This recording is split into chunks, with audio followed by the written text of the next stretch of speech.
Welcome back to the 2023 IWAS Wheelchair Fencing World Cup in Washington, D.C.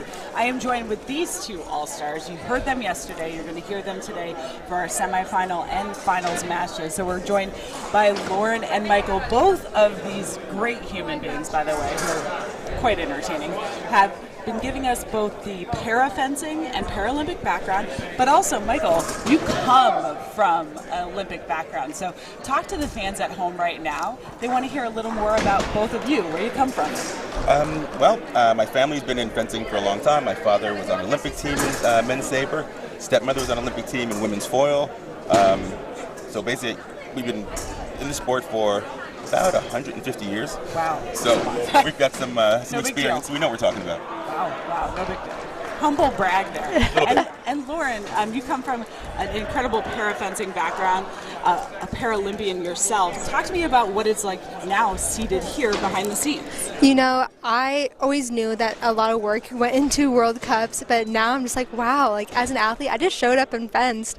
The people working behind the scenes put a lot of work into making sure that World Cup goes successful and smooth so that athletes don't have to worry about anything extra, just have to worry about fencing. It's incredible. And the fencers we have here today from Leesburg, Virginia, or Washington, D.C. area, are from 26 different countries, which is quite incredible. The amount of languages we hear in the lobby, I mean, I don't know about you guys, but I think that's pretty awesome. It's going to be hard to come back to reality after all this and try to remember how to speak English again. Absolutely. So going into these next two semifinals, we have the men's Epee A, and then we have the women's Sabre B. Talk to me about the competition, what that's looking like, Lauren.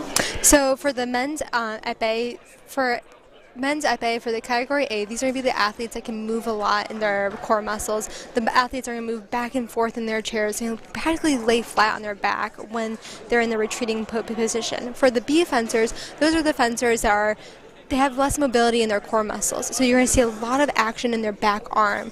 In able-bodied fencing, all your power comes from your back leg. That's going to be the same and for these B fencers with their back arm. Yeah. And Michael, talk to me about that space that is set up right now. So we're going to go into both the women's Sabre B and the men's Epee. For those at home that have never seen wheelchair fencing, how do they, like, what is the rule that they use to separate those two? Well, so what happens is they have a frame that the wheelchairs get locked into so then they're not rolling around. All right, it's got to be in a specific spot so it doesn't move so the athletes don't get injured. And then what happens is they test for distance because every fencer has different height, different reach. So what they try to do is get you'll see this all the time. They get the distance by one fencer sitting straight up, their shoulders are straight across. One will put their elbows up so their arm is straight out. The other will extend his or her weapon arm, and depending on the weapon, it'll be to the inside of the arm. And they judge the distance by the inside of the arm of the shortest fencer, or the fence doesn't have the longest reach. And what they do is they twist and they move the gears on the frame to shrink the distance or make it bigger. Yeah. And that's how they get the distance. Yeah. I mean, if you're watching this for the first time and you don't know, it's sort of like the more you know. So it's interesting too, Lauren and Michael, we talk about able-body fencing and wheelchair fencing. It seems like it's a different skill set here. Like there's a lot of core involved. Is that sort of a correct observation? Definitely, because in able-bodied fencing, you can depend on your legs to get you out of a tricky situation. You can run up and down the piste. But in wheelchair fencing, you're set at a distance with your chairs. The only way to get out is to lean forward, retreat, or lean forward, lunge. So that's basically your core and your back arm are your legs. Yeah. So, you know, these next two semifinals are going to be huge. They're going to be exciting.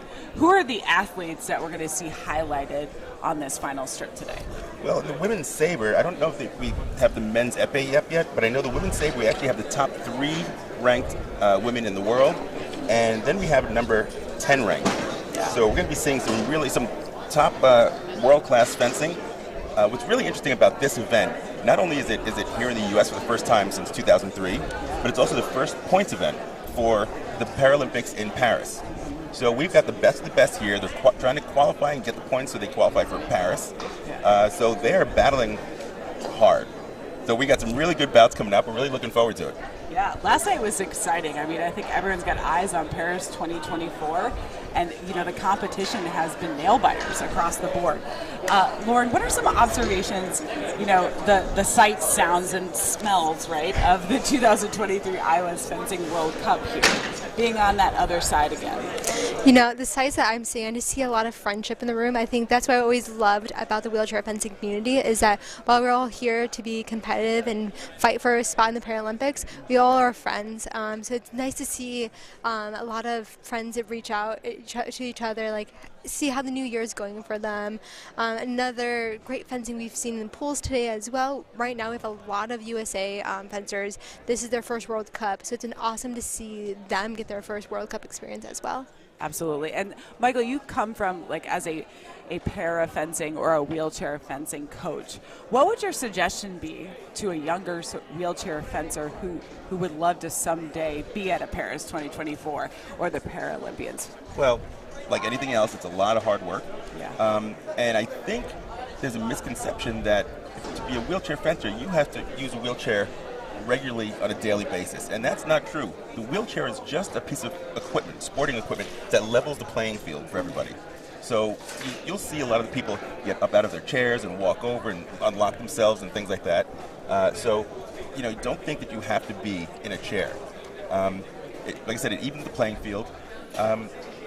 So it takes a lot of hard work. I mean, these are solid athletes. When you see how fast they go and how strong they go, you imagine how much effort goes into training. Yeah. Training is very difficult. These guys, like I said, if you look at the frames, they're made out of steel. Mm-hmm. These guys can not just move the frames, but actually bend them and lift them up and down with their body motions. Wow. So you'll see exactly what we're talking about when they start battling back and forth. It's amazing. Yeah, and I see that, and I think it's all core. I'm like, you better to do a ton of abs, and we talk about sort of the muscle structure of the arms and all the above. Lauren, what kind of physical training would one do for a wheelchair fencing World Cup? I will say, for wheelchair fencing, your core has to be good, but also your hand has to be faster than able-bodied, because you can't go ahead and run back because your target's smaller. Because for an epee and able-bodied fencing, you have the whole body from your toes to your fingers. In wheelchair fencing and epee, you just have your torso up. You have a skirt that covers your lap. You have a skirt that covers your wheelchair. So your target area is already smaller. So your hand and point control has to be spot on. Mm-hmm. So a lot of time at the ball with the fishing line, kind of hitting it as you go, and then a core, and making sure your stamina is good too, because in wheelchair fencing, you do your pulls and your DEs and your finals in the same day. So you have to be ready to go in the morning to the late at night. Yeah, and that's a long day. Super long day. Super long day. So we're going to get started here shortly. We have our first semifinal. We have both a Hungarian fencer going against, I believe, who is our next semifinal match? I think it's Poland, maybe? Once we have that up on the board, we'll have a play-by-play. We'll have some color commentary from these two all-stars. It is worth noting here at the 2023 IWAS World Cup, Wheelchair Fencing World Cup, that we have tons of volunteers. We have unbelievable officials, referees, the armory, you name it, the tech guys that are behind us. There are a lot of hands that go into this. So shout outs to everyone. If I missed you, it wasn't personal. But there are a lot of things that go into this, a lot of moving pieces. And it's been really cool to watch, for sure. So we're here getting started. Michael, as we're going into this first sort of set of semifinals, what are some things that you're looking for in this match? Well, I think we're looking for different styles of, different types of fencing from different countries. Yeah. Some countries are more aggressive than others. Some are more second intention. They'll draw somebody out, take the attack away, and then make their own, right-of-way actions. So it really depends. It depends on the country style, the fencer style, and since it's wheelchair fencing, their disability. Some fencers are a little bit more, physically not as strong as some of the other ones. So what we're going to watch today is the B category, women's saber. And we have the Georgia versus Hungary. Excuse me, I want to clarify on that one. That's going to be our first semifinal here right now. We have Georgia versus Hungary, and our second one is going to be Italy versus Germany. So, all four super strong fencing countries. And companies. Probably companies as well. Well-oiled machines out there. We see a ton of Hungarian wheelchair fencers. And we also see Georgia is well represented here. right now. Yeah, actually, our first fencer's from Georgia. She's currently ranked #1 in the world. So. And she's not a stranger to the semifinals or finals. Yesterday she came in. I think she was third. She was third yesterday. So again, not a stranger to the semifinals. Irma is definitely well prepared for this moment. Yeah, this is going to be a really strong bout.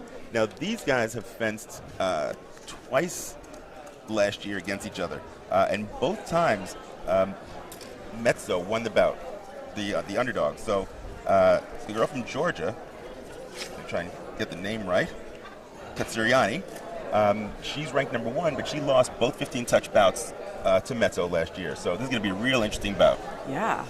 Yeah, when you got history like that, I think a lot of that is energy related. Are you mentally ready for this, right? Because correct me if I'm wrong, this is, yes, there's a massive physicality involved in wheelchair fencing, but there's also a mental muscle that you have to focus on too. And that goes for able-bodied or wheelchair fencing. Sometimes styles just don't match up right. Yeah. When I was competing, there were certain people that I just had the worst time trying to beat because their style just didn't work against what I like to do. Yeah. And vice versa. And I'm sure the same thing with you, Lauren, when you were competing. Oh, definitely. Because you would train for one style, and then one person would come along, and you're just like, oh, this is I'm not used to this. And you kind of fix through it. And also, when you're in the semifinals, a room full of 100 people are watching you as well. So that's an added pressure to a semifinal bout. Oh, definitely. That's where the coaching comes in a lot also. I mean, like we say, this is an individual sport, but you really need to have a coach on your side. It's an individual sport, but it's run by a team. And the team is you and your coach. And you have to have that relationship, and you have to trust the coach to see what's going on and help you out at the 8-minute break or at the 8-touch break or the minute break. So a lot of times your coach may not be the national coach. So some people may not have their own personal coaches here, and they're going to have to rely on somebody that may not know them as well, but they're going to have to trust and take their opinions into notice. All right, it looks like they're beginning to fence. So they just set distance. Again, distance is going to be to the shorter fencer's arm length. And for those of us joining us right now, we have Michael DeSaro, and we also have Lauren DeLuca, Paralympian herself, Michael DeSaro, entertainer himself, proud father, and also coming from a long lineage of Olympic blood. So here we are, the first semifinal match of the day. Now you're going to see people in the background. They're not just there because they have really good seats. They're called assesseurs. They're looking to see if the fencer is actually lifting off of the cushion of their chair. There's a nice remise. So the first attack missed, and as she's going backwards, she threw a remise under the wrist. Nice attack. Remise just means a second action. Well, we're going to our first video replay of the day. So the assessors, so each person, there's one there, there's one on the right-hand side that you can't see, and each one of them has a fencer that they're watching to see if they lift up out of the seat, which is against the rules, and you get a yellow card. And a lift, to be clarified, is when the whole body comes off the chair.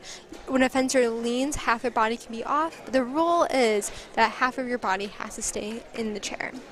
Right now, even though some of these fencers are on wheelchairs, a lot of them are still have strong legs, and they can actually push themselves up and toward their opponent. And you can roll on the cushion, but you can't actually lift up out of it. All right, Arma's taking a nice lead 3-1 at the beginning of this bout.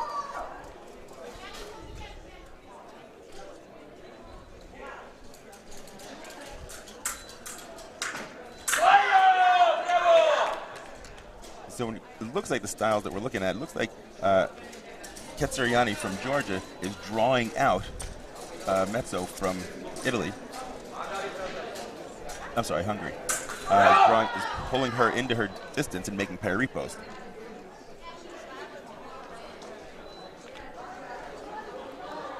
Just amazes me how fast Sabre goes.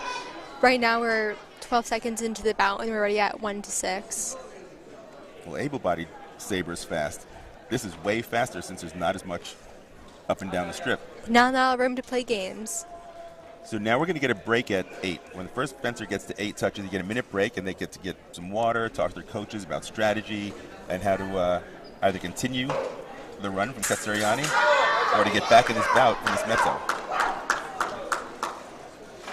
So we're at the minute break. Score is 8-1.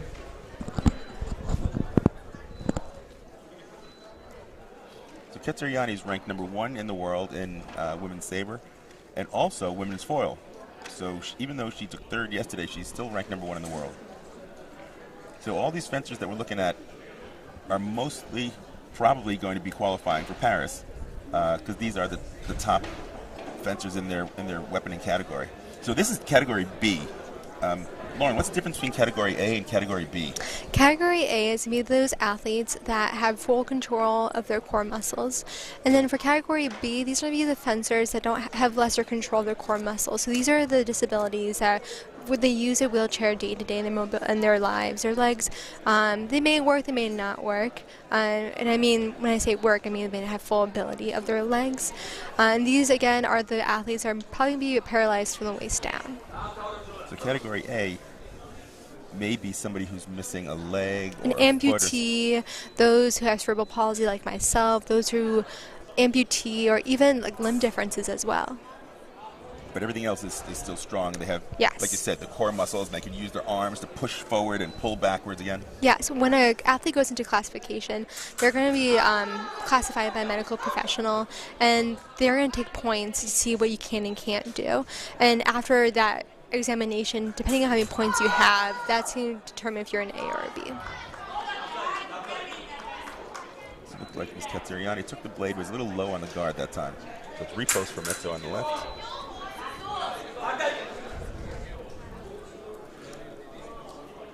And in sabre, you're not going to hit directly with the point, you're going to hit with the side of the blade. So kind of different from foil, but still that right away comes into play. Now it looks like they keep doing the same strategy. Mezzo keeps making the attack, and Ms. Katsuriani keeps making the parry repost.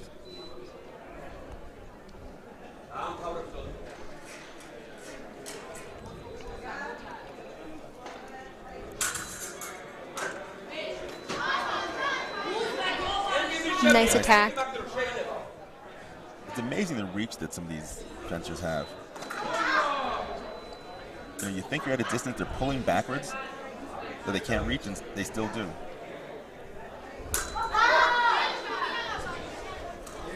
And change of strategy, attack from Ms. Katsuriani on the right.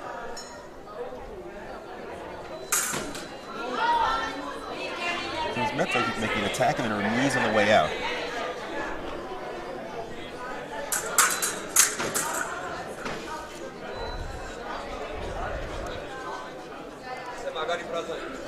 Second time the cords come unplugged. There is a little bail in there, they call it, to keep the plug from coming out and doing that. Looks like the very final action. Again, attack from Ms. Mezzo, parry post for Ms. Katsuriani, who's 2 touches away from winning the bout. Parry post from the right. 14-4. Final action, beat attack from the right for the bout. Great bout for Georgia. Ms. Katsuriani is going to be fencing off for gold next, depending on who her opponent's going to be on her second semifinal. Okay. Michael, can you kind of put in layman's term what a parry riposte is? In right-of-way weapons, foil or saber, right-of-way means whoever starts the attack has the right to finish it. And you can, if you're on defense, if you don't have the right of way, there are 3 ways to get it back. You can make a parry, which is a block. We call it a parry. And the hit that you make after the parry is called a repost. You can try to make the person miss. Like you'll see a lot of these fencers pulling backwards, trying to get the person to miss the attack. And then if they miss, the other person gets the right of way, and now I can make my attack. Or just somehow get the person to stop. If you're starting your attack, I can maybe, fake a counterattack, get you to stop and hesitate, in which case I can take over the attack. Thank you for explaining that more. So we are getting ready for our second bout now between Ms. Pasquino from Italy and Ms. Tauber from Germany. Currently, Pasquino and Ms. Tauber are ranked 2nd and 3rd in the world in points. So this should be a very good bout. So talk to me about the target areas, both of you, because while it's the same for epee and saber, it's different for foil, correct? So saber comes from the cavalry weapon. So if you're on horseback and you're hacking and slashing in a battle somewhere, if you get hit in the leg, you can still fight. If you get hit anything above the horse, which is torso, arms, head, you're basically dead. So the target area in saber, which is a cutting weapon, is from the waist up, including arms, head. Epee, where the whole body is target area. And interesting, in wheelchair fencing, the chair is target area. So that's why you have the skirt around you to ground out. And you'll see when you come up to epee, they put the skirt around the fencer's legs and the chair. Because if you hit the chair, the light goes off, it counts. The whole body is target area, and there's no right-of-way in epee. So whoever hits first gets a touch. Two fencers hit at the same time, they both get a touch. And foil comes from the training weapon. So even though there's off targets, there's arms, there's legs, which are off target, the torso holds, the major organs. So when you're dueling to the death, you're trying to go for the major organs. So that's why the target area in foil is the torso. Yeah. No arms, no head, no legs. That's a great description. The organ thing really kind of threw me for a loop, but I think people forget this is in fact a combat sport, right? I mean, you got to bring it back to sort of the original heritage here. It's to stab the other person, right? In theory. And that's where right away comes from. If I'm running at you with a sharp weapon, you're not just going to close your eyes and stick your arm out, because even though you might kill me, if you did, it might not end well for you. Is kind of what we're saying. Exactly, it wouldn't end well for either. But if I'm still continuing, my momentum would keep me going forward, and you'd be dead as well. And your job is to kill the other person, not yourself. That's where right away comes from. Exactly. And here we are in the semifinal. Kill or be killed as far as making it to the finals.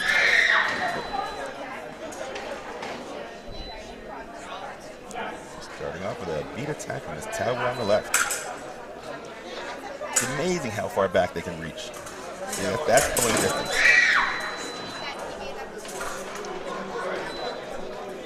Parry repost from the left. Miss Pasquino pulled all the way back, then made her long attack, then parry repost from the left.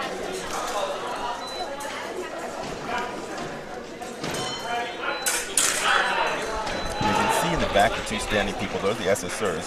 They're both on the same side this time because one fencer's a lefty. So that's each one of them is watching if a specific fencer to see if they rise up out of the cushion. Fencing a lefty was always tricky for me because you don't normally train against a lefty because most people are right-handed. So I always felt like being a left-handed fencer gave you some sort of advantage. Do you think it has an advantage at this level? I know it does earlier in everybody's fencing career, but at this level you think you'd be used to it. You fence enough bouts, high-level bouts, righties and lefties, that it wouldn't make that much of a difference. I think after a full day of fencing right-handed people, this is definitely a time you're going to talk to your coach and kind of go over some tactics. But these people are pros fencing in front of us. They have fenced each other before. But I think a refresher with coach before you fence left-hander is always a good thing to do. So you see the way referee said fence, and they both pulled back. Their strategy was to make the other person attack them and miss. Just like that. And then parry post from his Sabre on the left. Nice touch.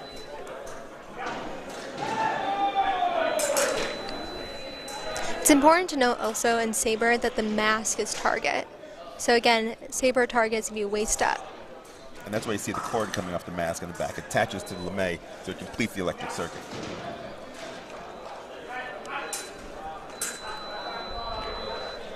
First attack was short, then remise from Miss Pasquino.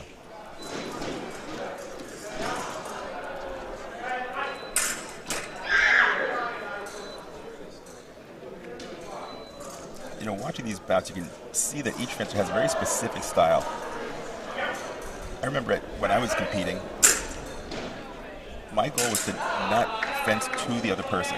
I wanted to fence my style. I may make some slight changes, but I wouldn't totally change my game for the person. Is that the same with you? Similar, yes. I would defense how I fenced it and try to make the person fence into how I could win. And it looks like a recall was called, a video replay was called. Sometimes, again, fencing is one of the safer sports in the world. However, sometimes, you are still hitting people with a sword. So sometimes there may be a welt. Somebody may hit a little harder than they intend to. A blade may be stiff, so you might get a welt. You might get a stiff poke. So I remember coming back home from training camps and just had bruises up and down my arms, and I had to make sure to probably wear like a jacket to school. So, but my teachers did know I was fencing. But in the beginning days, like, "Are you okay?" I'm like, "Yeah, I just play with swords a lot." Yep, nice long reach. Yep, Miss Pasquino pulled all the way back. The Sabre is still able to reach, and that's a long reach.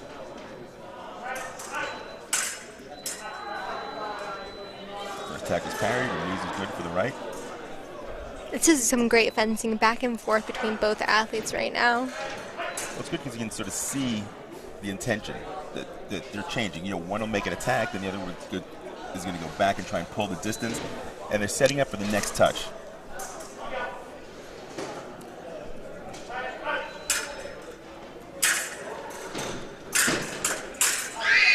Oh, nice touch. So again, Miss Pasquino really pulls all the way back. Miss Sabre had a hard time hitting. She missed that attack, and then Miss Pasquino just made a longer attack from her side. So there's a good bout. This is going back and forth, and again, like I said, they're changing. They're both making parries, they're both making attacks. It's not just one falling into the other's game and continuing to do so. And this is exactly what you want to see in a high-level fencing bout. You want to see the changes. You want to see who changes first, if the other person can change back, if they notice what's going on. And we're at about 30 seconds until time with coach is done. What are you telling your athlete right now, Michael, if it's 8 to 7 at the break and 30 seconds left? As a coach, you try not to be negative. You don't want to say, don't do this, don't do that. But what I try to do, I try and explain what I can see is going on from outside the bout. It's difficult for a fencer to see. I call it forest through the trees syndrome. You're in the middle of it, you can't see what's going on. As a coach, I can see what's going on. I can see what the ref is seeing because I'm at that same kind of angle. So I try to tell the fencer, I said, look, here's what's going on. This person is making an attack, and they're being much stronger and more aggressive. They're cutting the same line each time. You can set it up this way. What do you like to do? What parry do you like? Is 4 your favorite? Is 3 your favorite? Well, here's how to set up for that. And hope that the fencer can take the advice, make the change, and stick with the change. A lot of times they'll change, then you go right back. Mm-hmm. All right, here we are, second part of this bout.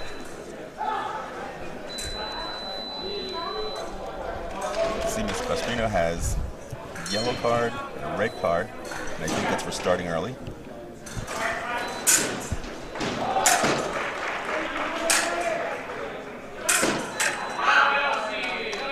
Parry post to the right.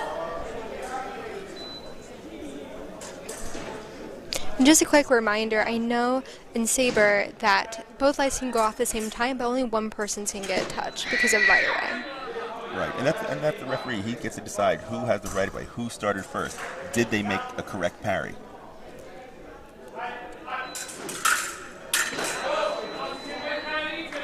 That was a nice touch. Miss Pasquino made an attack. Miss Sabre parried, tried to make a short repost. The arm missed, and Miss Pasquino just kept going up, made a remise of her attack. Nice parry post. Pasquino really pulls back, and Sabre's having a real difficult time reaching her when she pulls back like that, and then she just launches her long attack. Oh, she was able to hit her on that attack that time.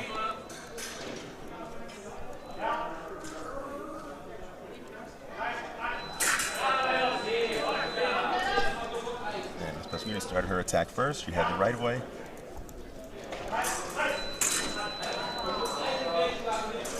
So now Miss Pasquino has changed a little bit. Now she's adding speed to her attacks.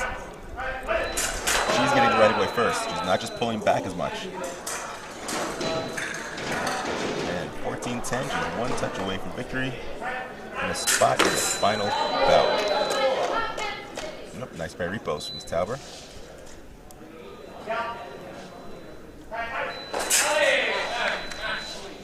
So again, Miss Sabre's trying to make the parry, and Miss Pasquino was able to pop her touch on the arm, and that's the bout. Looks like Italy and Georgia is going to be in the final today. That's going to be a really good bout. That is going to be number 1 and number 2 in the world competing for gold. So So I think in a few minutes we're going to be starting our men's Epee semifinals.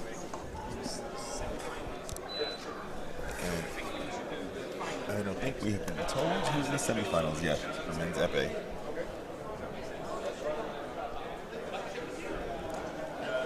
Amanda, for you, how has it like been working this event?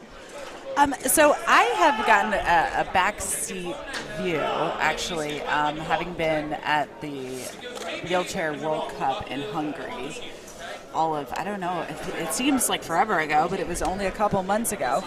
And that was a pretty incredible experience, actually. I think there are assumptions, and for someone that was initially from a different niche sport to come in and kind of take it all in has been incredible. The athleticism is like nothing I've ever seen. I think what amazes me is sort of the assumptions we all make, or how we kind of went into it thinking, if you're from an outside sport, like how does this exactly work? And it's been incredible, especially seeing, how international wheelchair fencing is. And yeah, the athleticism, like nothing else. I gotta say, they can't hang with some of the top athletes. So it's been, the top athletes can't hang with them. It's been pretty incredible taking it all in. Yes. So right now we have a little bit of a hot second break. And then once this final comes about, we'll be back on live for the stream. But in the meantime, you guys at home, take a water break, hydrate, body is a temple, and we'll be coming back with all the action from Lauren and Michael.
at the 2023 IWAS Wheelchair Fencing World Cup. How's that for alliteration? In Washington, just for one more W. Right now, we are going into the final match. This is going to be a really good bout between Katsuriani from Georgia and Miss excuse me. It's Miss okay. Pasquino I get from- emotional when it comes to fencing, too. It's all good. You can't help me. I'm a snowflake. And Miss Pasquino from Italy. And the last time these two fenced was for the gold medal in Pisa, Italy last year. So this is going to be a good rematch. Miss Katsuriani won that bout 15-9, so let's see if she can repeat or if Miss Pasquino is going to get some revenge. This is going to be a fight between world number 1 and world number 2. Starting off with a really nice pair repost from Miss Katsuriani.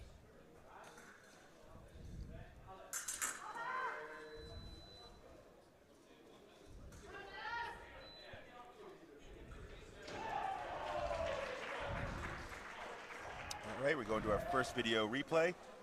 The referee said it was a pair repost from Miss Katsuriani on the left, and Miss Pasquina thinks that it was a Malpare. So let's see how this plays out.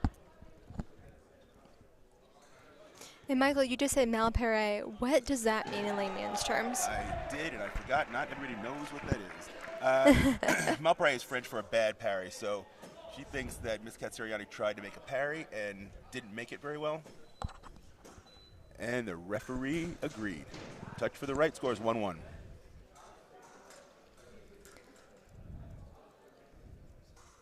And a yellow card is going to be awarded to Miss Pasquino. The ref said you started too early. Here's a warning. Please don't do that again. Actually, it looks like it was awarded to the Georgian fencer. Yeah, starting early is a real big advantage, especially in wheelchair fencing. The distance is so small, so short, so quick that any small advantage, any early start, it could be the bout.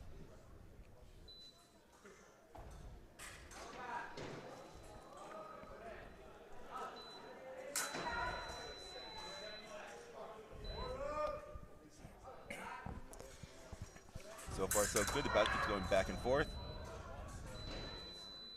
Ms. Katsuriani has a lead 4-2, and so far it's the biggest lead of the bout. This early in the bout.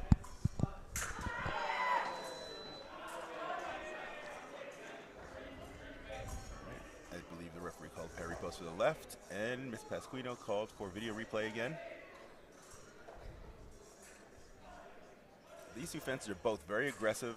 They both like to take the blade, so I believe there's going to be quite a lot of video replays. And it's not bad to call a video replay. It's the athlete having really good confidence in himself to say, hey, I had that touch. I think you're wrong. Please give the touch to me. And the referee, I believe, threw out the touch altogether. I don't think he was able to decipher who was able to take the blade. Attack for the left for a 5-2 lead.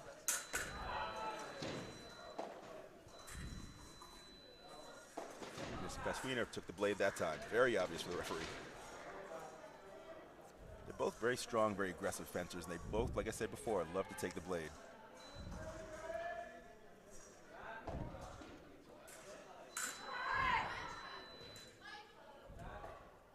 So, simultaneous attacks. Miss Katsuriani is calling for video replay. She believes that she had the right of way.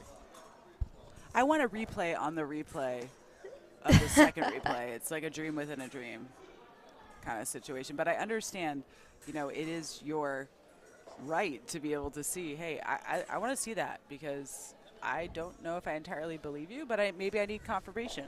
Well, again, fencing is the second fastest sport in the world. The first fastest being shooting because of the speed of the bullet. So you're going to make mistakes. We have video replay exactly for that reason.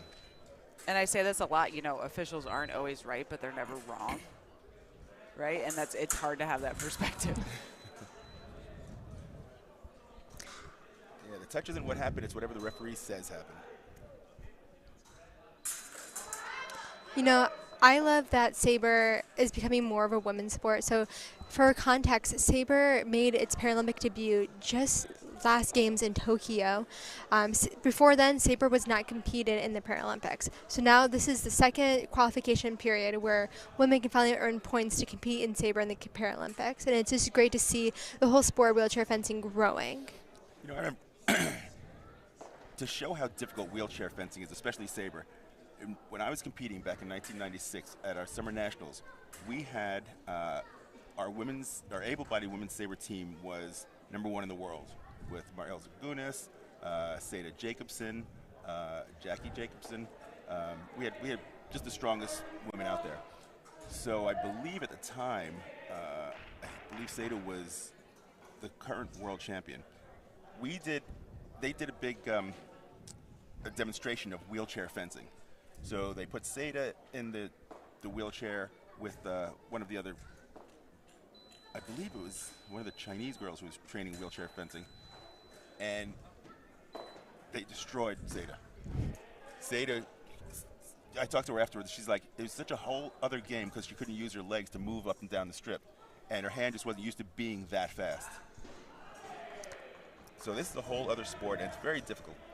It's very difficult to even compare the two, able-bodied and wheelchair. Yeah, I call them cousins. They are very similar, but they do different things differently. That's a good call. Here we're in the beginning of the second period. Our first touch is a very nice parry-post for Miss Pasquino.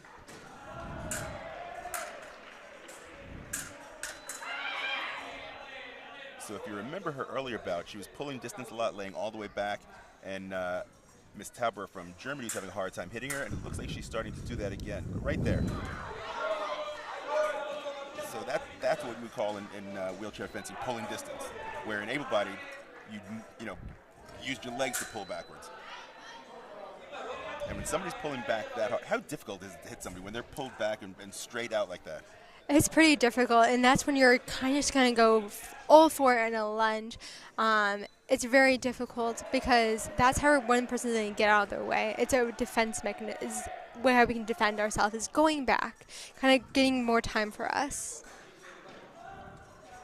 And I think also that depends on the fencer. If one fencer is really tall in the wingspan, if a fencer goes all the way back, it might be easy for them because they may have a huge wingspan. I remember when I would defend some of our men who are definitely like 6 foot tall, they could reach me when I was just all the way back. Like, this is nothing for me. They notice the modifications on the wheelchairs make it so that she is able to lean back over the back of her wheelchair like that. These wheelchairs aren't normal wheelchairs. They're modified for sport. So these fencing wheelchairs are going to be higher than a typical everyday chair, and also that back is also going to be very short because it's not giving support to the user. It's just basically a seat, and a fencer is going to want to get out of the way because you'll notice there's not a lot of the bar is lower too, so a fencer can lean basically at a 90-degree angle backwards. This is becoming a great bout. That last touch went back and forth, attack, parry post, and the final touch was a sky hook by Miss Katsariani on the left. Really nicely done. That's going to be very difficult to do in wheelchair fencing.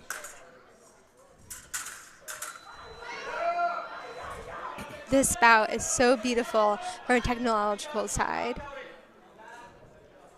They both are great at the sport. Well, they're both solid athletes. They're both making long attacks. They're pulling all the way back. They're pulling distance. They're powering through. They're using second intention parry reposts. They're using defense. They're using sky hooks.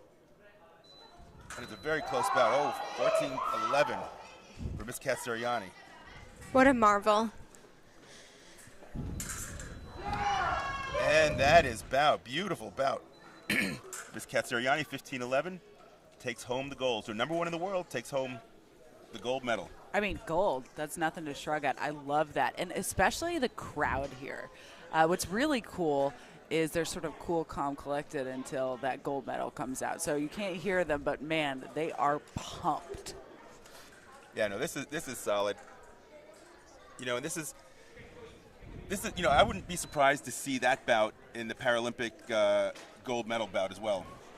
Absolutely. And so what's been really great about today, by the way, is how fast, and you said this, how fast and strong these fencers are, especially these two athletes up here right now.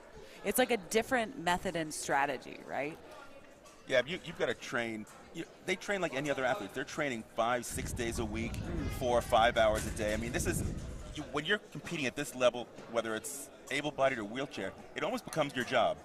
Yeah, absolutely. I mean, it became your job for quite a while. It You're did. now retired, right? I'm now But retired. Are you really? You can't really get away from it? No, fencing is one of those sports that if you grew up in it, you're always going to come back. It feels like home. It's in your blood. It's in your blood. Exactly. Now, you watching some of these fencers that you used to be able to beat and just sit there and think, I can still beat you. I don't know. I feel like I see these fencers fence right now. I'm like, oh, I'm definitely not in shape to do this anymore. I once was. And I just think it goes to testament about how physically fit and mentally fit you have to be to compete in fencing. Fencing is basically human chess.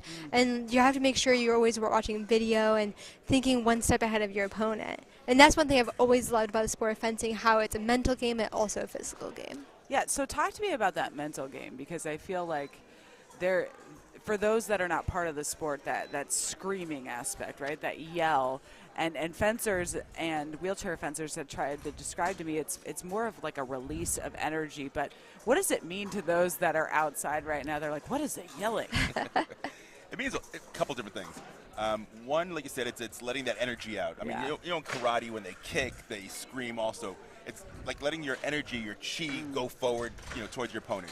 Yeah. It's also excitement. I'm happy. I just made the touch. Yes. It's telling the referee, hey, I made the touch. Sometimes it doesn't always work that way. Yeah, I can imagine, yeah. But, yeah, no, the yelling is a big part of it. I've seen able-bodied bouts where both fencers are yelling. The referee's not sure. They go back to video replay, and they continue to yell. Back and forth, they're yelling. They're walking up and down the strip, yelling, and until the referee comes back and makes a call. It could be kind of silly, but screaming is definitely a big part of this game. Yeah. So, Lauren, you're kind of cool, calm, collected, too. Are you a yeller? I was a yeller, yeah. Oh, And man, we're going to have to find footage because I don't believe it.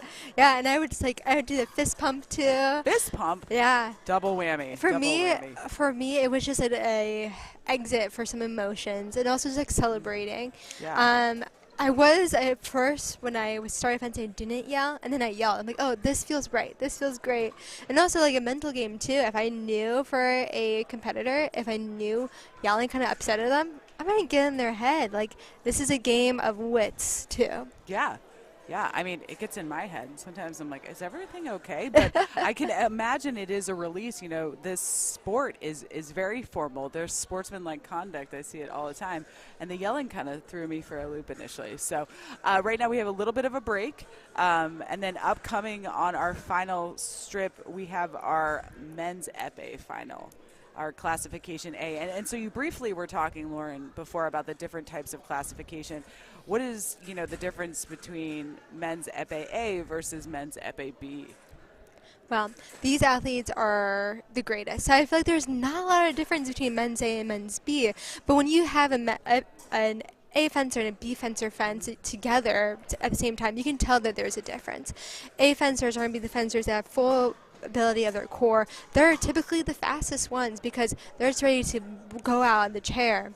But for B fencers, those are kind of slower. But again, this is a sport of fencing. It's all fast. But that millisecond, you can really tell the difference between the ability levels of A fencers and B fencers. And that is because of the ability to use your full core and muscles. There's also B fencers. Sometimes they may have a spinal injury, and that may affect the weapon arm. Yes. How they hold it. The epee is a little heavier, and epee, you hold it out there longer. And if you have spinal issues that affect your arm, you're going to have issues holding it up and keeping it up there. Yes. And the epee, I'm an epeist, so I really love the game of epee. You're going to use your fingers more. You're going to really be intricate and really intentional on what you're doing. You're going to keep your point on your target. I don't know, I just love epee. Yeah. I love them all. I mean, it's interesting, the different types of weapons and the different personalities. It's very cool. So, Michael, you come from a lineage of fencing on fencing on fencing. What was the best advice your dad ever gave you, best coaching advice your dad ever gave you? Marry for money. I mean, it's one type of coaching. I mean, teach their own. You know, when he was my coach, the best part about him, it was very creative. He taught me how to be creative and find my own style and find what worked for me. Um, at the peak of my career, I was always strategic. You know, I may have not been the strongest guy or the fastest guy or the most athletic. You have to be all those to be a high-level athlete in any sport. Yeah. But I may not have been, you know, the top one of those and everything. But I was smart. I knew what my distance was. I knew how to fool somebody, make them think I was doing one thing and then take it away from them. And that kind of creativity came from him. Yeah.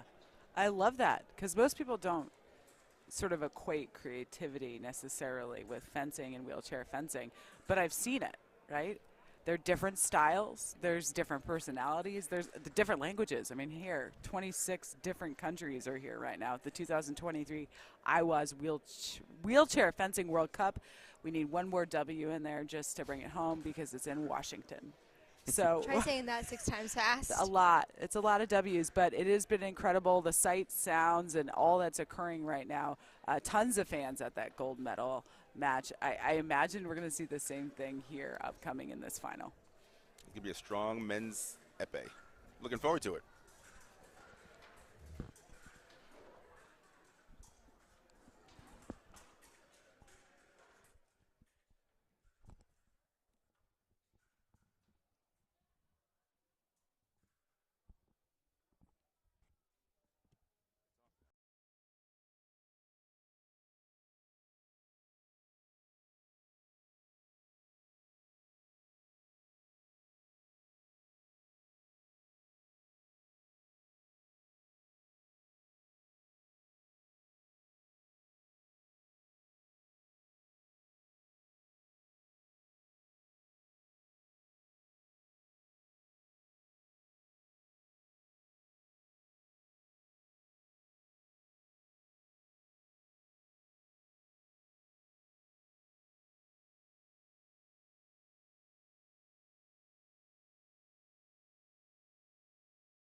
men's epee semifinal, category A. We've got Mr. Yeah, Mr. Akaya versus Lambertini. Turkey versus Italy. These guys do not have a lot of experience against each other, but they are both very experienced fencers, and this is going to be a great bout. Very active, very strong. And Michael, you say experience. Mr. Lambertini on our right, he looks like he's number 2 in the world currently, and the Turkish fencer on the left, he is number 5 in the world. Right, so these are both very experienced fencers. They just haven't competed against each other in the finals in the past year or so. And it's important to note right now that for epee fencing, the target area is going to be waist up. So that's why we have a skirt or a grounded lame, bigger lame, covering the fencer's legs in wheelchair, just to make sure that that target area is going to be waist up. Yeah, so in wheelchair fencing, wheelchair epee, the target area is, yeah, exactly, from the waist up. So you see, I mean, those skirts, that they call them, really go high up to around their stomach area. Now, again, if the skirt isn't pulled around your legs and chair correctly, a hit to the chair would be a valid touch.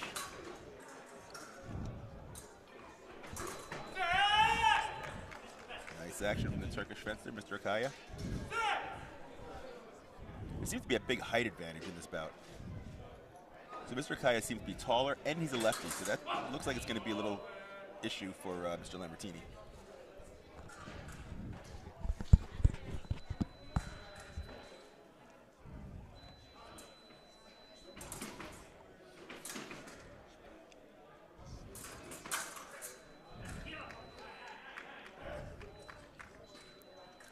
And right now, you can definitely see how an A can differ from a B, which we just saw B fencers. A's are really getting out there. They're really bending forward. Yeah, look at the frames move. Every time Mr. Lambertini makes a long action, you can see the frame. Actually, when either one of them makes a strong attack, that frame just is lifting off the floor. At the break, they may have to push this frame back in the center. So I know the Italian Lambertini is 23 years old, so he's one of the younger fencers in this tournament. And Mr. Akaya is 27. Now again, epee, you can only hit with the tip of the weapon, and there's no right-of-way, which is why you see the whole body's target area. Again, with the wheelchair fencing, you have the skirt, so anything below the skirt or below is not valid target area. But the guard in the epee is bigger. You fenced epee. Epee was your favorite weapon, wasn't it? Guilty as charged. That guard, like you were saying, it protects the hand, but then also the hand is still a target. So some really experienced and skilled fencers with that master point control, you really hit that hand underneath the guard. Now, there are two types of grips in epee, right? There's a French grip and there's a pistol grip. They both look like they're using pistol grip. In wheelchair fencing, is there one better than the other? I mean, it seems like it'd be good to have a French grip because you could post up on, which means holding all the way back on the handle, which gives you a couple inches more reach. You know, I always loved having a pistol grip in wheelchair fencing because it gave me more control on my tip. For French grip, you do have that grip, and a lot of people use it to get more distance or a little bit more reach. I always loved having a pistol grip because I had more control over my point. Because in epee, your point control is everything. This is turning into a great bout. I mean, the score is close, 7-6. They're both moving tremendously. They're showing their upper body strength. And like you said before, they're showing why they're A fencers, A category. Epee is a great game of back and forth, and capitalizing on our opponent's mistakes. And I think this is a great showcase of what epee fencing is. Now, you know, what I'm noticing here in able-bodied epee fencing, you really sort of keep your arm out there more. You keep your tip out there on the target, pointed out. And here they both seem to be pulling their arm back a little bit more. Nobody's really leaving that tip out there. Is there a reason? You know, that's personal style of each fencer, but I think they're pulling back the arm to eliminate some target to their opponent. They're going to get that out of their reach. Again, because epee, it's going to be full body target. The less target someone can see, the less likely they're going to hit it. Yeah, the distance for epee is going to be a little difficult to overcome. And it's important to note also that in foil and saber, you break at 8, and that's not the case in epee. You're going to break in either at 15 or even when the clock reaches 0 after 3 minutes.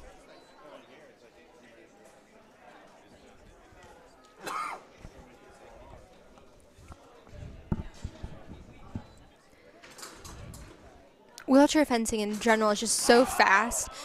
We're not even into, this is the first period of potentially 3, and it's already 10 to 8. Now, with that skirt on, is it harder to see the fencer if they lift out of the chair or not?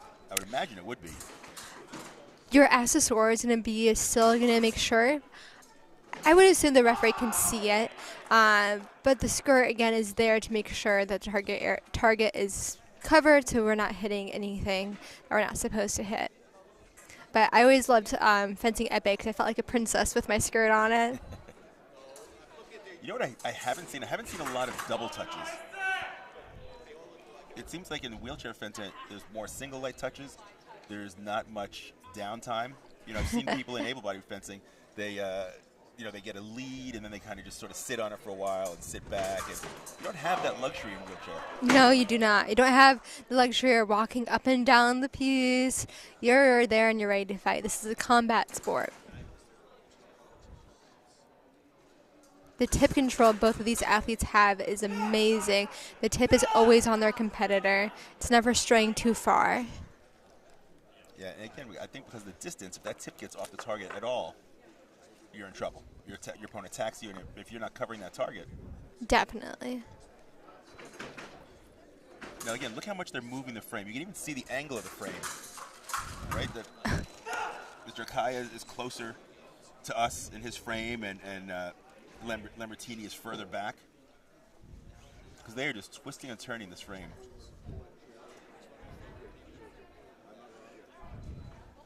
What a strong bout.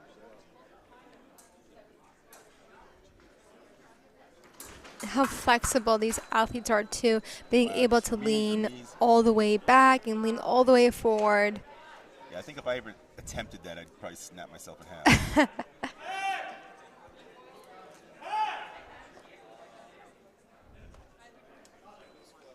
One more touch for the gold medal, or a spot in the gold medal bout. Double touch, that's the bout right there, 15-11. Mr. Akaya, he will be fencing off for gold. And just as I said, there weren't many double touches. The very final touch is a double touch. So, all right, for this bout, we're going to have Maurice Schmidt from Germany. He's currently ranked number 3. And then we also have, let me see what else we have. I think Mr. Girassi, right, from Italy. So, actually, Mr. Girassi was 3rd in yesterday's Sabre, men's A Sabre. Both fast weapons. I know we talked a little bit yesterday about how you pick your weapon. Is there an advantage to, so we said that every wheelchair fencer has to fence at least 2 weapons. Yes. And I was always interested in figuring out how you pick the 2 weapons. Is it just, oh, I like these best, or does one complement the other better? I always said epee complements foil, similar because it's the same, you still hit with the point, you're not hitting with the side like a saber. I always felt like foil complemented epee because also you can use the same parries in both. But also, it's up to the fencer. They might like saber and epee because they're both fast. And that's also could be a coach near you is better at one, so you adapt to the coach. It's important to know that at this World Cup that these athletes are fencing epee one day and saber the next. Both athletes that we're seeing right now on camera, they were fencing saber yesterday, and today they're fencing epee. The different skill sets that they have to adapt on a fly in just one night's rest. That's amazing. I think if I were to have to fence 2 weapons, I think it'd probably be saber and foil, only because I understand the right-of-way weapons better. Yes, that's a good way to put it as well. But again, you could also do saber and epee as timing weapons. I know my father, before he made a Pan Am team in saber, he made it in epee. He'd never taken an epee lesson. He just qualified. He picked up an epee fence, did really well at nationals, qualified for Pan Am games, and then actually won a Pan Am gold medal in epee. One thing I also liked about training in foil and epee is that if one day my shoulder was really hurting, I could switch to a foil because a foil is lighter than an epee. So I was able to practice as a dueling, but it's different. It's different how the blade bent, I felt like, and also the mindset. I was really in a point in my career where a change in weight meant a different way to style. I trained myself to recognize that. All right, so I think we're about to start our second semifinal bout. The athletes are locked into the frame. The frame is centered. For how long? It's anybody's guess. I see they're all strapped in. So again, they've got the foot straps, they've got the lap strap, and that's to keep them from rising up, that's to keep them from falling out. Yes. Like if you pull back too far and you don't have the strap on, you're going over the side. So yes. A lot of the straps and clips are actually, all of them are for the safety reasons of the athletes. Wow, look at the speed from Mr. DeRossi. So it looked like Mr. Schmidt was pushing and pushing and pushing. Not too deeply. Then Mr. DeRossi just came with a counterattack. Very fast counterattack. So they're both trusting their speed. They're setting up and then making a real fast attack. I guess if there's no right of way, you don't really call it an attack. Yes. You're just ready to go. Yeah, so both these guys fenced in the Sabre yesterday. Mr. Schmidt was second, and Mr. DeRossi was third.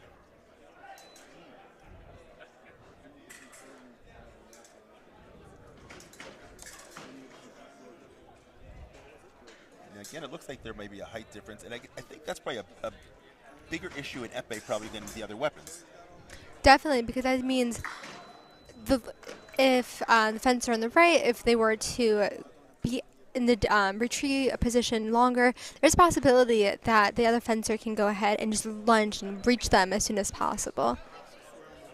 That's an impact timing, that's an impact tempo. So it looks like they're both trying to draw out the attack. They're both kind of, pushing with their bodies a little bit, trying to get the other person to come out. So they can either make, take the blade and hit or counterattack into it.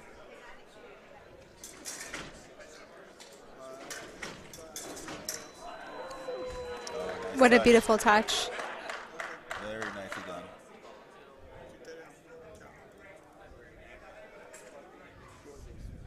And this bout, Mr. DeRossi was up 4-0, and now Mr. Schmidt is bringing it back. There's a one-touch lead now.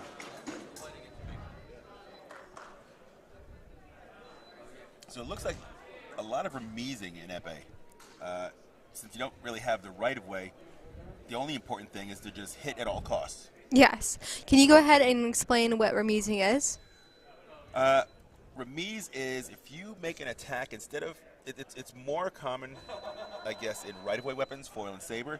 It's if I were to make an attack and I was not successful, I would maybe make another cut or another push to try to get it in there immediately after my initial failed action.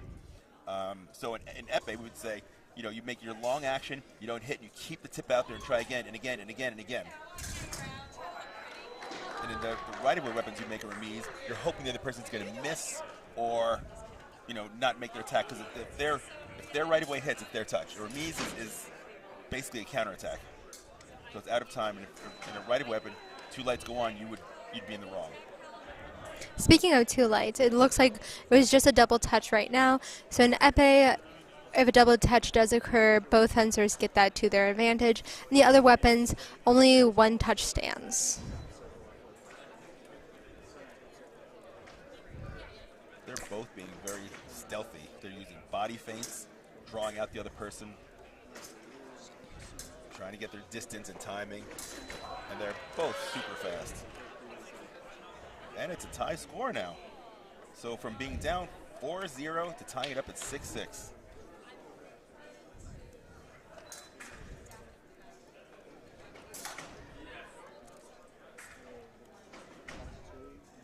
You can see how they're pushing off with the back arm to go forward and pulling back with the back arm. Looks like Mr. Schmidt, his hand came off the back. He may have lost his balance a little bit. Yes, it looks like Schmidt has another attachment to his chair that hooks onto his wrist. Some athletes do have that as well, and that helps them with their back arm. Yeah, it looks like part of his disability is he can't grip very well.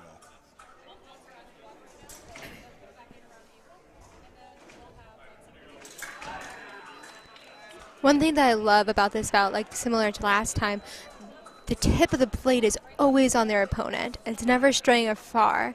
Even the moments where there's some passivity. In passivity, I mean like a brief second of pause in the action. That tip is always on their opponent.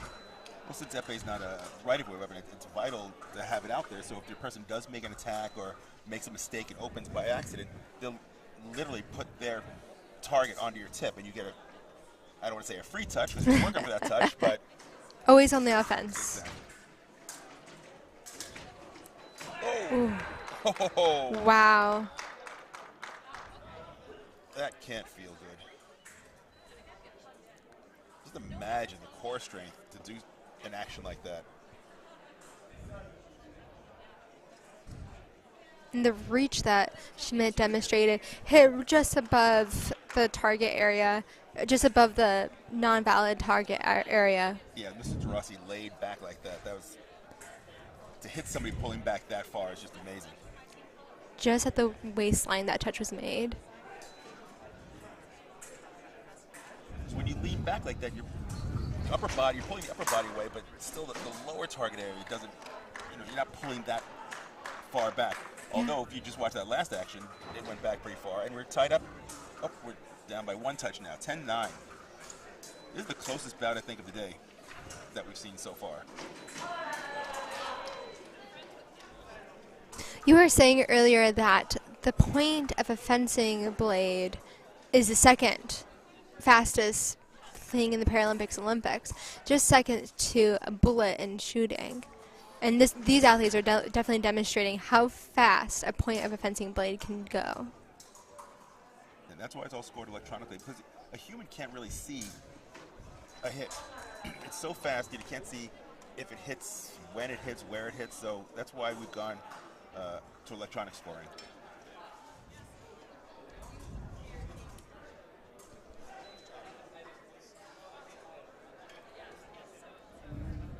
Both pulling back, and again, they're both just vying for that distance. Oh, nice attack from Mr. Gerasi.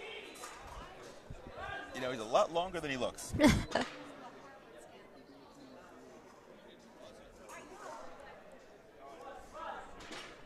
When you're fencing wheelchair and you make an attack and you come up short, do you feel like, oh no, I'm screwed now? I'm all the way out there and I'm just sort of hanging out here now. Yes and no, depending who I'm fencing. But in epee, there's always that chance to see if you can make it, or just take a brief parry when you're out there already. But I always loved going back to en garde just to get out of harm's way. Right. But there's always that split chance you could make it when you're already out there. 14-12 now. Mr. Schmidt is one touch away from the gold medal bout. Oh, and there's the touch. Great. 15-12, beautiful remise. It looked like Gerasi made him miss, but then he missed his attack. And Schmidt was right there to pick up the pieces. So our gold medal bout is going to be Mr. Schmidt versus Mr. Akaya. Germany versus Turkey. You're not going to want to miss that one. It's going to be a strong bout. Those fencers are fast. They're powerful. They're two of the highest ranked fencers in the world. Right, I think one is third in the world and one is fifth in the world. So this could be a really good bout. I'm super excited. There's a ton of talent here. I mean, we talk about the amount of Paralympic power.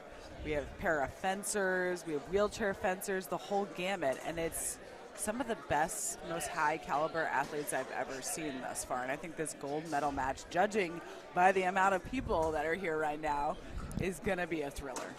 It's amazing to see the progression from year to year and how athletic these guys are. I mean, I coached on two Paralympic teams, Athens and Beijing, and they were great fencers back then. But just the athleticism of these guys, I mean, and this, how many years later is that? 15 years later. I'm bad at math. I'm bad at just being old, but you know, the athleticism is so much stronger now than it was back then. This is just, I couldn't even think of getting in the chair and competing with these guys. Me either. You're not going to come out of retirement. Everyone loves to see a comeback, Laura. I will say, I was telling someone earlier today that I should have a T-shirt that says I'm retired because I see a lot of my former competition. They're like, "You're here? Are you going to be fencing?" I'm like, "No, I'm just here to do some commentary with some great folks." Speaking of great folks, I will give a quick shout out to our volunteers here. Our volunteers have really stepped up to the challenge and making sure that our fencers are transferring in and out of their chairs safely. And they're setting up the piece ready for fencing. And it's a pit crew. We have a solid pit crew here with us. Yeah. The Team USA crew that's here from USA Fencing is candidly, and also it's almost adorable, call themselves the Pit Crew. So this is a graphic that for those of you that are home right now and you've never seen wheelchair fencing, it's sort of your first rodeo. The difference in weapons sort of at a glance, different target areas, and really Cliff Notes version of right of way. On our second graphic too, how we end up setting up the wheelchairs, what that looks like, and why the space is the way it is, and how that aligns with the electrical scoring and the plates below. You were talking about the volunteers, and I work with many of them at USA Fencing. They are helping set up these frames. And I know going into it, they were prepped amply, but I got to say they were really nervous, and to see the way that they have come through on this has been incredible. So I think visuals like this are really helpful, at least for me. I'm come from a different sport, but coming in and being able to sort of wrap my head around, hey, these are the off-the-cuff differences. These are the things that you might want to look for, or sort of the Cliff Notes version of wheelchair fencing. Yeah, it's good to have those, because yes, definitely. You know, unless you're involved in wheelchair fencing, you don't know the small little idiosyncrasies involved. Yeah. You don't know when they're coming at the distance. You don't know that they've got to be straight up here. They can't be leaning, because just an inch or two one way or the other can mean the bout. Yeah. You know? So they've got to be straight up this way. And every now and then you'll see some of the wheelchair fencers, they may try and, you know, pull back a little bit, like an inch or two, and they should be here, and they're kind of here. Doesn't look like much, but it makes all the difference in the world when it comes to reach. Exactly. Absolutely. And you were talking about this before, you know, the wheelchair being an extension of equipment, right? It levels the playing field. I think people, when they're able to wrap their head around that, it makes a lot more sense, because not everyone actually uses a wheelchair here outside of fencing, right? But when you look at it like, okay, this is extension of equipment, it makes a lot more sense, right? Yes. We're leveling the playing field. And that is part of it. That reach is intricately part of making sure someone doesn't have an unfair advantage. Absolutely. You know, as a coach, anybody who's a coach out there listening to this, watching this, and is interested and wondering, you know, how do I learn how to coach wheelchair? How do I get fencers? How do I start a program? You know, contact US Fencing. They may put you in touch with myself or somebody else who's done this before, and we can help you out. You know, wheelchair fencing, coaching it is great for a fencing club. You know, if you want to talk basic stuff, it's extra income. It's to have a frame and a chair there. You know, a lot of coaches have given chair lessons. You know, an able-bodied fencer may, you know, twist their ankle or hurt themselves somehow, and instead of taking time off, which, you know, take time off also to heal. I don't want to, you know, say sport, but you can give them a chair lesson. They don't have to be mobile, and that works their hand. You know, they don't need to know, you know, how to move in the wheelchair, but, you know, if you give a chair lesson, we've all done it. You know, you want to fix your fencer's hand, you know, they're pulling back. Okay, get the chair, and we'll do a lesson this way. It's kind of the same thing, but, you know, we're trying to build as much fencing as we can get.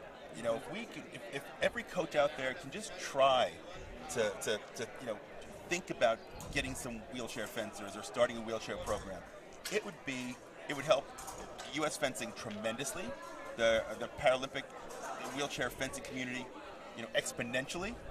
And it's you already know how to coach. You know, if you're a coach, you know how to coach. Just have to tweak some lessons to wheelchair coaching. It's not that much. Everybody here is more than willing to help, you know, coaches and fencers learn how to do this. So, you know, that's true. I mean, we talk about grassroots development internationally, right? This is the IWAS Wheelchair Fencing World Cup, and we'd love to see wheelchair fencing in every corner of the world, but how do you make that happen, right? And I think a lot of it is education, development. You know, we've talked to several different coaches, the Turkey coach, Julio from USA, and talking about really wanting to invest in that. And I think it's about knowledge and making sure there's a degree of awareness, because a lot of people just aren't aware. And then with that comes, okay, like, what is it going to take? Yeah, resources. Financially, the number one question is, how expensive is it going to be? But realistically, you got to think about the man or woman power and what that's going to look like, and how to equip your fencing club to be accessible to anyone and everyone. You know, it's funny. You say education and knowledge of the sport. When I was starting wheelchair fencing, I didn't even know I qualified for it because it was called wheelchair fencing, and I don't use a wheelchair every day for my mobility. And at the time when I was starting, the Paralympic movement was known of, but not as known as it is today. And I think that's been a blessing for me, is to see how the Paralympics has grown in popularity across the whole world. And now even like athletes are finding out that they qualify to be in the Paralympics. They qualify to be in wheelchair fencing. Again, when I was starting fencing, I was an able-bodied athlete. I was fencing in a tournament, and then one day the Paralympic coach, Blestowicki, he saw me and goes, "You have a disability, right?" And I go, "Yes, but I'm fine. I can do all these things." No, like self-defense mode. He's like, "No, but like you can totally like fence in a wheelchair and go to the Paralympics." And that comes at knowledge side. What type of athlete and what abilities can be in the Paralympics in general? I think part of the problem is they hear wheelchair and they think, oh, you have to be in a wheelchair, instead of, oh, we're using it as sporting equipment. Yeah, And yeah. as a I mean, coach, I think you have to explain that. I think that's a good takeaway. We're going to take a hot second of a quick break, and then we are going into our final match. Some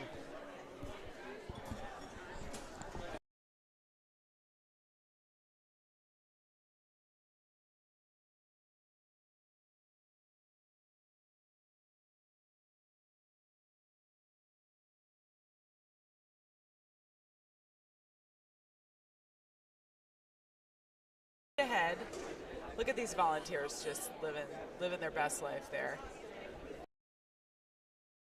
We have Shane in the corner. He's the director of Equity, Inclusion, and Belonging at USA Fencing. We also have Michael, who's smack center there on our final strip, who is one of our events managers, fantastic. And Tabitha, you'd be surprised right there. She, in fact, not only being a weightlifter, bodybuilder, is our head of finance. The athletes that we have in this final have been instrumental in expanding in the development of wheelchair fencing in their countries. Turkey, putting them on the map as far as para sports goes and para fencing, but specifically for wheelchair fencing development, and the same with Germany.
And welcome back to the 2023 IWAS Wheelchair World Cup here in Washington, D.C.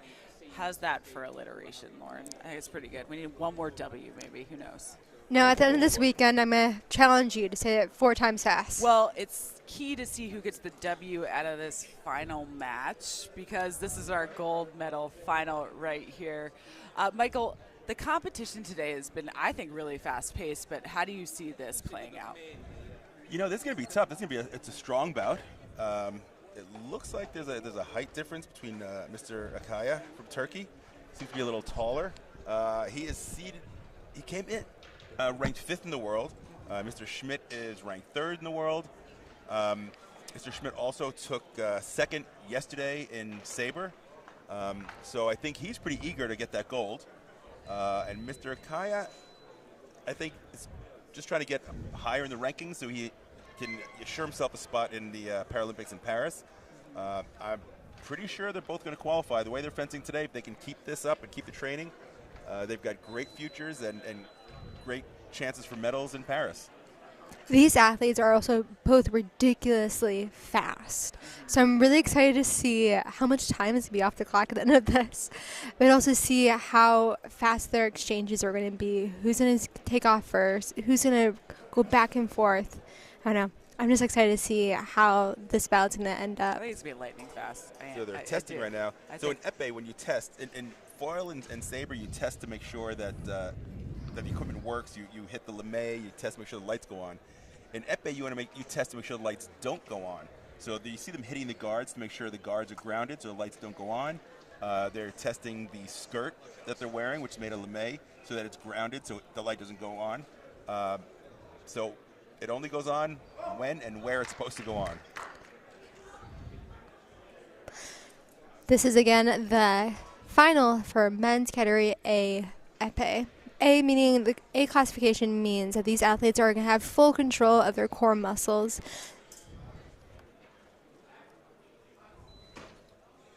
And they both start off at a defensive position.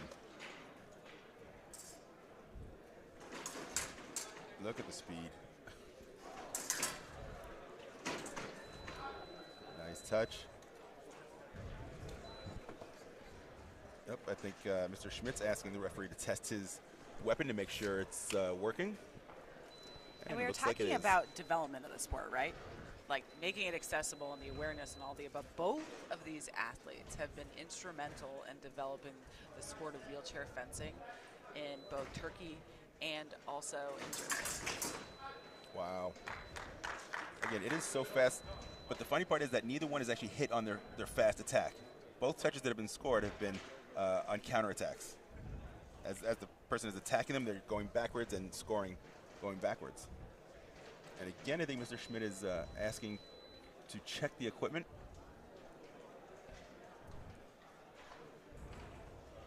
You know, we have a graphic actually that David can pull up that'll kind of outline what our different areas are as far as area of reach and kind of all the above and the different weapons.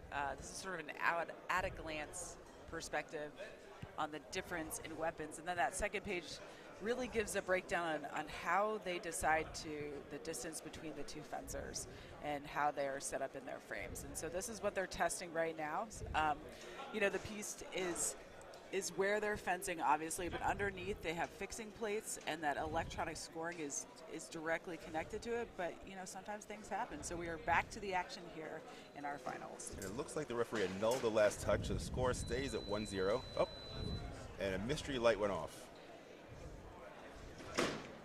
You know, fencing is a great sport, but there's so many moving parts, and it's difficult to tell when there's a problem somewhere. Is it a wire? Is it a broken weapon?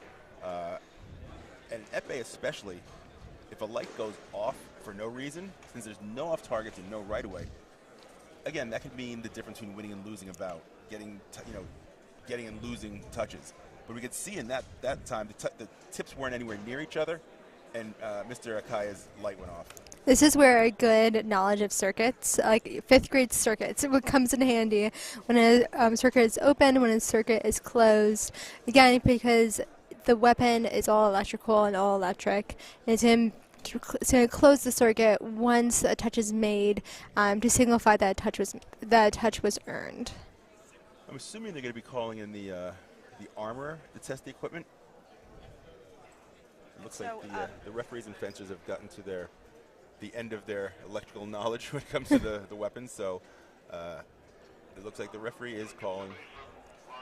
So we were talking about Hakan and being an athlete from Turkey, but he has been instrumental in being a pioneer for wheelchair fencing in Turkey and really establishing the first ever sort of governing body for that wheelchair fencing specifically in Turkey, which is pretty incredible. You think about that, like how young he is right now up there, to really be part of something that's just bigger than you is pretty incredible.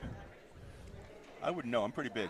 Yeah, I mean, humility, man, humility. But and also too, we talk about his appearance in Tokyo, competed in Tokyo, and didn't have the best. Didn't come out with a medal, and you can tell a lot of these athletes, including him, it's eye on the prize, eye on Paris 2024. Like, everyone loves a comeback story. That's why a lot of the fencers continue to fence. You make a Paralympic team or Olympic team or whatever, and you don't medal, it sort of drives you, okay, I want to make one more team. I know I've got that medal in me.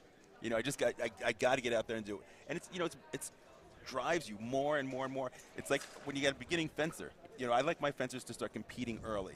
Not because I like watching them get destroyed, but I want them to go out there and realize, I did okay, but I could have won another bout or two, and that kind of lights the fire. And I think a lot of these guys are thinking the same way. Absolutely, and you were talking about starting young. I was talking to a few Paralympians here who said fencing is easy and just sort of period. And I was like, oh, is fencing really, fencing the sport in general is on the easier side. That's how we're going to get people and kids involved. Obviously being a high caliber Paralympic athlete is a lot harder if you're going to hone in on that sport. But even just that thought process of, fencing is easy, I was like, I never really thought of it that way. Kids are ready when they're young. They're ready playing pirates. They're ready hitting each other with sticks. So it's really easy to transfer that to the sport of fencing. And I figured that out because my son loves hitting people with sticks, so I've got to figure out how to switch that into fencing. You got to keep the lineage going, man. We need to keep it going. It looks like the electrical issue was fixed. We're back in business. The armors came out and got us rolling again. Thank you, armors. Maybe we spoke too soon. And we're back.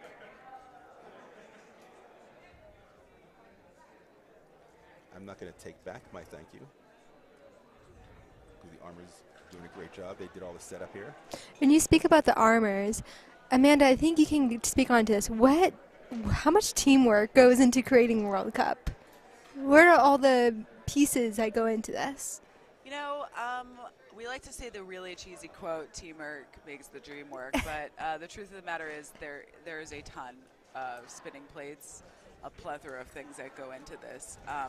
All hands on deck as far as volunteers go. There are several USA fencing staff that are here, my teammates, so it's been really incredible seeing them set up frames, assist in this entire competition. We have the armory, we have officials, we have refs, you name it, and so everyone has come together, and it's been a fantastic event thus far. We're only on day 2 of competition. We have more fun to come. Well, let me ask you, a lot of the U.S. fencing staff is kind of new. Yeah. They're new to the office. They're new to the sport. Has this just been trial by fire for you guys? We come from a multi-sport background, and I have to say I think that's a really good thing. We also have a board and other teammates that have been part of USA Fencing for 10, 15 years. So we're learning from the best. A lot of it is sort of embracing, hey, what we don't know, and the ability to roll with the punches. How to set up frames. They're all very different. There's not one sort of generic way of doing it, and how to best make sure all of these fencers are able to execute at a high level and stay safe. All right, here we go for round 3. Score is still 1-0.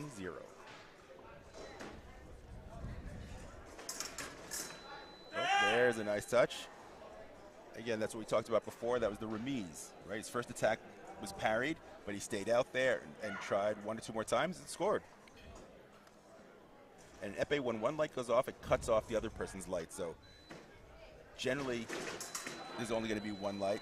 Sometimes people do hit the same time, and in Epee, both people would get the touch if that happened.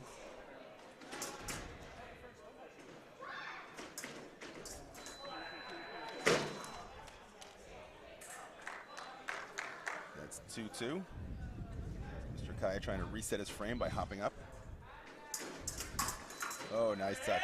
Again, first attack parried, remise followed in. You've got to have such strong core to reach all the way out there and then stay out there and go again. Exactly what the Turkish fencer on the left is doing right now. He's staying out in a lunge position for a considerable amount of time. These athletes are so powerful.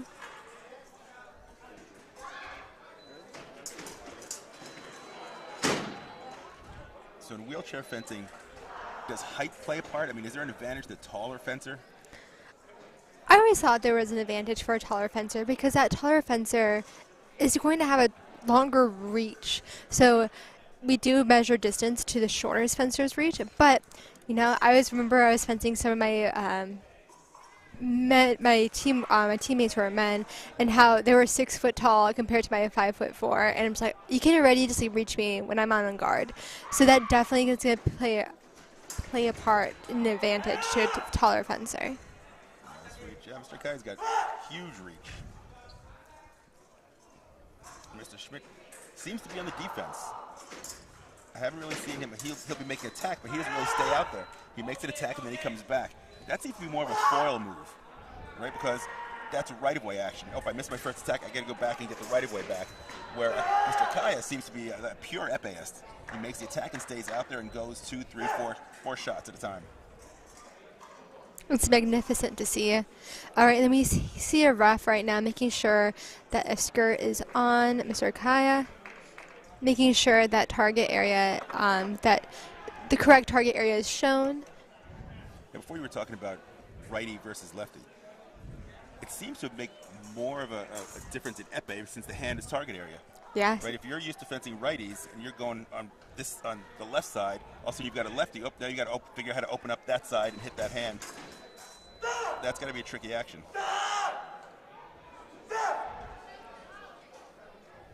And Mr. Akai seems to have a commanding lead here at 8-4. And again, Mr. Schmidt seems to be on defense. Like he's trying to draw him out and do something with it. He's not taking the bait.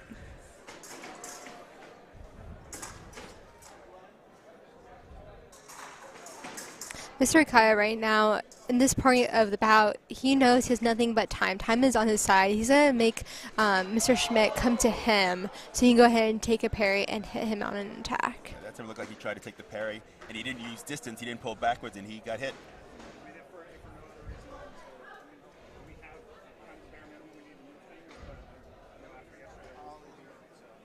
And again, I know we talked about this before, but unlike able-bodied Epee, where you can sort of take some time and break the distance and you know, think more, the distance being so close, you don't have that luxury, right? It's always, something's always happening.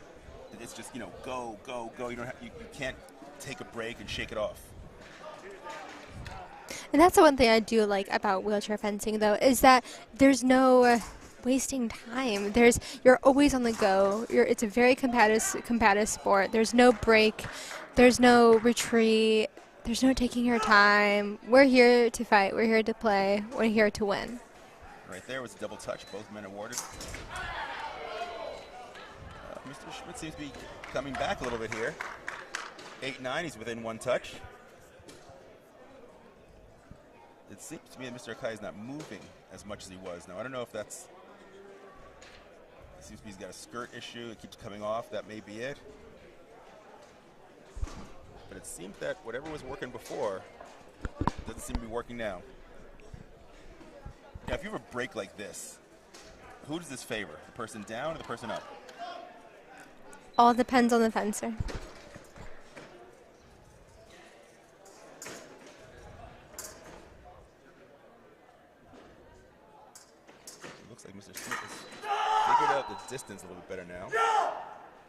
And now Akaya is going back to what's working, the strong action, strong attacks.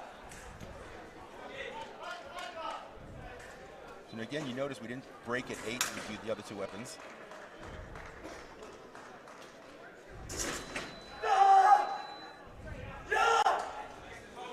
Missed his attack. Or got hit coming in. It's so fast I couldn't tell. They're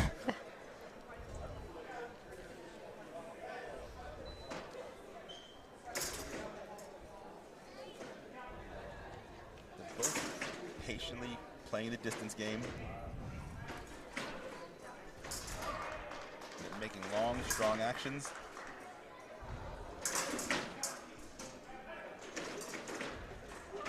They're just both so fast. Both athletes are really making the other one work for the touch. The constant back and forth, trying to get out each other's attack. Wow.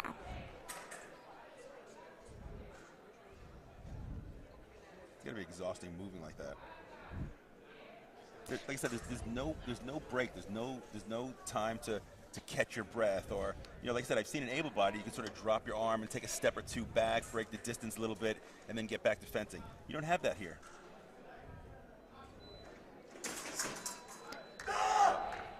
Attacker means that seems to be the game plan that's working. 13-8. Mr. Kaya is 2 touches away from the gold medal at this World Cup. And I have to applaud the athletes right now for always adjusting their skirt. They're making sure that they're not giving any more target to their competitor. They're making sure that their skirt is always on their waist, not even lower. Because again, that target is more opportunity for them to get hit. There he is, staying out there again. Unsuccessful. Oh, a nice counterattack, Mr. Schmidt. Caught Akai as he was going backwards.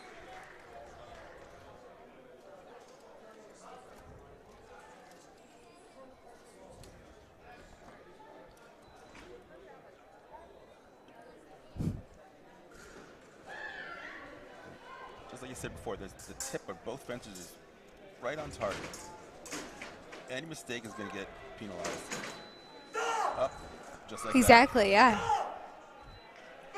Mr. Kaya's tip is right there just to catch the mistake from Schmidt.